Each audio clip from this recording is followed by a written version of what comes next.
बिस्मिल्लाहिर्रहमानिर्रहीम। सब कुछ के साथ मैं हूं असगर अजीम और आपने देखा वर्ल्ड कप 2026 का इख्तिताम। बड़ा मैच था और इंडिया की परफॉर्मेंस भी बड़ी थी। इंडिया ने मुसलसल दूसरी बार T20 वर्ल्ड कप का टाइटल जीता।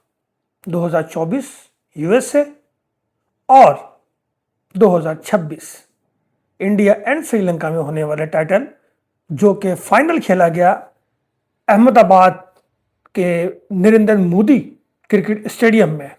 1,32,000 से ज्यादा की कैपेसिटी वाले इस स्टेडियम में पैर रखने की जगह नहीं थी, जैम पैक फुल, और विकेट बनाई गई थी बिल्कुल सीधी।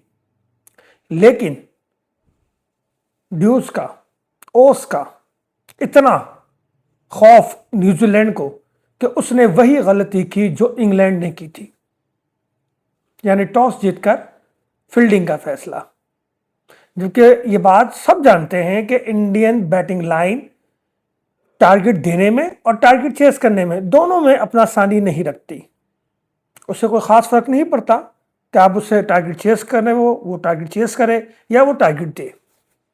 लेकिन न्यूजीलैंड ने वही गलती की जो इंग्लैंड ने की थी और भरपूर फायदा इंडियन बीटर ने उठाया। आप देखें कि जहां पावर प्ले में 70-80 रन बन जाए है, वहां पे नीचे बचता क्या है।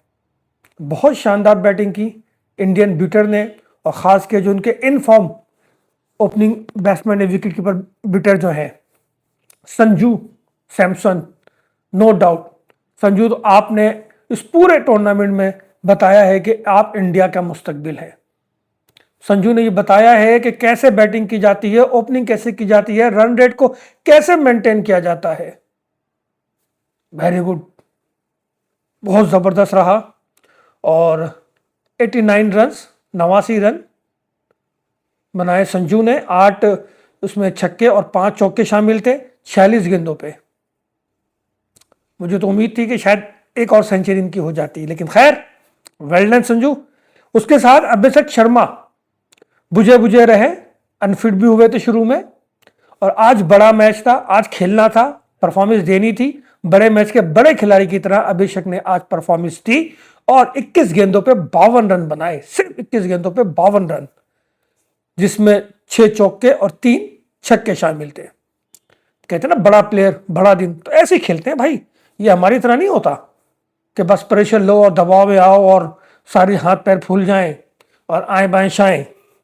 उसके बाद ईशान किशान, वाह क्या बैटिंग की आपने। 25 गेंदों पे 54 रन, बेहतरीन बैटिंग की और पूरा सपोर्ट किया अपनी टीम को। फिर शिवम डर्बी, यार इस बंदे ने सिर्फ 8 गेंदों पर 26 रन बनाए हैं और यही वो टर्निंग पॉइंट था। अगर ये बंदा यहाँ पर जो है शिवम जो है अपनी सलाहियतों का इज़हार ना करता और एक धुआंधार बैटिंग ना करता, तो फिर ये मैच 220-230 के दरमियान भी रुक सकता था। लेकिन इंडिया के हर बीटर को यह मालूम था कि उन्होंने 250 करना है, श्रीलंका को, अपना न्यूजीलैंड को आउट ऑफ क्लास करना है। और न्यूजीलैंड आउट ऑफ क्लास हो गई, क्योंकि ना उसके बैटर कोई खास रन जमा सके और ना ही उसके बॉलर तो बहुत ज्यादा रन्स देते रहे। इवन के यानी कि 14 रन्स तो छोड़ें जनाब, उनकी तो जो औसत आ रही है वो 20 रन की भी आ रही है। इतने ज्यादा महंगे हुए हैं। लेकिन उनके कप्तान से गलती जरूर हुई है कि ग्लेन फिलिप्स जब एक ओवर में 5 रन दिए तो बाकी ओवर उससे नहीं कराए गए। ये एक सवाल है। उसके साथ साथ उनके जो बीटर रहे उसमें टाइम शेफर्ड ने 52 रन बनाए 26 गेंदों पे, लेकिन वो इनिंग को आगे लेके नहीं जा सके। मिचेल सेंटनर है, उन्होंने जो है 43 रन बनाए 35 गेंदों पे, लेकिन वो भी इनिंग को आगे लेके नहीं जा सके, चूंकि इंडियन बॉलर्स गाहे बगाहे वक्फे से आउट करते रहे। और बुमराह, वाह बेहतरीन बॉलिंग, पता नहीं कितने टूर्नामेंट जिता दिए इसने, कितने मैच जिता दिए इंडिया को। और आज भी इसका रोल बिल्कुल वाइटल रोल है कि 4 विकेट नहीं, उसने मेरे ख्याल 35 से 36 रन देके। यह होता है बॉलर, बड़े मैच का बॉलर, यह है बॉलर। इसे कहते हैं सलाहियत, इसे कहते हैं मैच के हिसाब से अपनी परफॉर्मेंस देना। ये ऐसा नहीं होता जैसे हमारे यहाँ शाहिनशाह अफरीदी, हारिस रऊफ करते हैं, या नसीम शाह करते हैं, या हमारे दूसरे बॉलर के हाथ पैर फूल जाते हैं 100 मैच खेलने और यही नहीं मालूम होता कि आखिरी ओवर, डेथ ओवर कैसे करना है, क्या करना है। तो इंडिया का स्ट्रक्चर क्या है, इंडिया की कामयाबी का राज क्या है?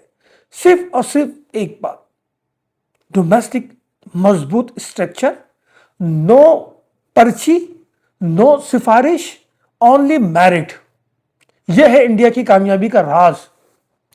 पहले एशियन टाइगर बने, एशिया कप जीता, फिर वर्ल्ड कप जीतकर दुनिया क्रिकेट के बादशाह बने।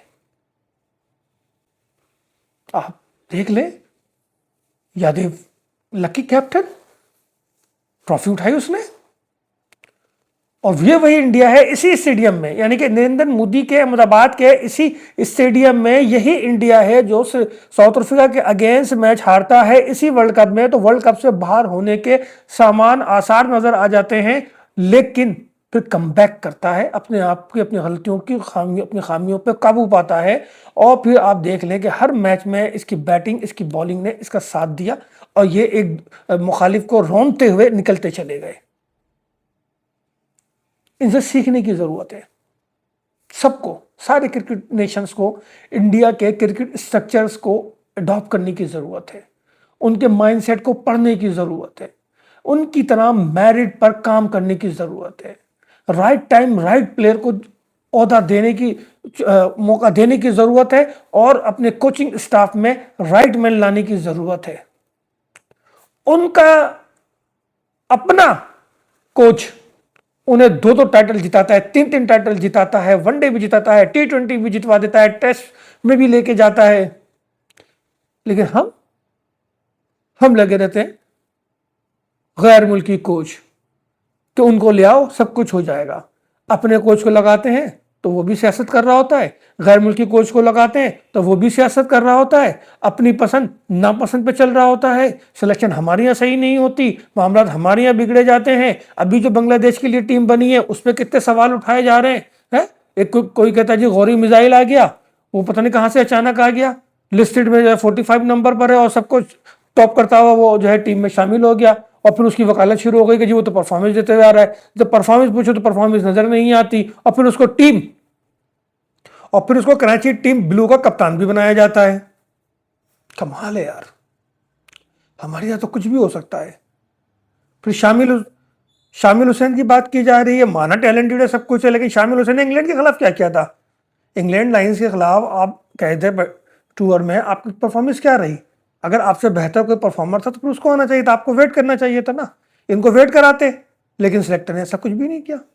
सिलेक्टर उसको कंटिन्यू लिया, माना सब बात सलाहियत है, ठीक है, लेकिन परफॉर्मेंस देखे ना यार, डोमेस्टिक में उससे बेहतर परफॉर्म करने वाले हैं, शामिल से भी बेहतर परफॉर्म करने वाले हैं ना, लेकिन आप उसको नहीं लाए।